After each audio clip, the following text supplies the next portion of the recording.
Owner Alphard Velfire AGH30 ini adalah Android player yang paling terbaik yang korang patut pasang. Semua brand claim AGH40 punya design, tapi siapa berani compare one to one macam ni? Ini player original AGH40 dan ini player Nakamichi AL40 yang terbaru untuk Velfire Alphard AGH30. Dilengkapi dengan saiz 16.2 inci paling besar dalam market. Tengok button dia, semua sama weh, macam AGH40. Warna dia pun sama, aircon pun smooth, fitting pun cun. Android player ni ada features yang brand lain tak ada, iaitu AI system. Kunci korang dekat dengan kereta, Android player akan auto on. Jadi korang masuk kereta, start engine dan terus on aircon. Tak payah tunggu Android player untuk loading. Android player ni datang dengan spek 8GB RAM, 8 core processor dan 3K screen resolution. Nak layan movie memang tak ada hal. Siap ada dual view, driver tengok Waze, pos dekat belakang tengok Netflix. Dia punya original setting memang lengkap. Aircon dan heater boleh full control, nano pun function lagi. Aircon belakang pun boleh kontrol balik. Kamera 360 dia pun clear way.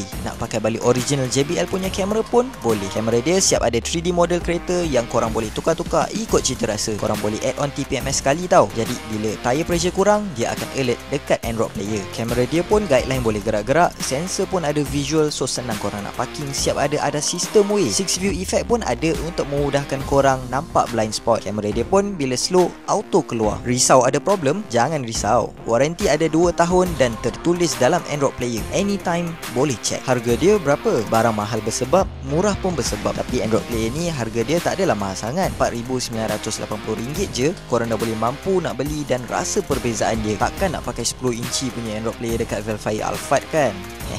Jadi kalau korang berminat dengan Android player ni, korang boleh je pergi ke dealer trusted Nakamichi yang berdekatan dengan kawasan korang. Make sure korang beli yang ni tau, product for distribution in Malaysia only. Korang boleh check sekali dia punya serial number untuk tahu produk ni original ataupun tidak. Itu sahaja.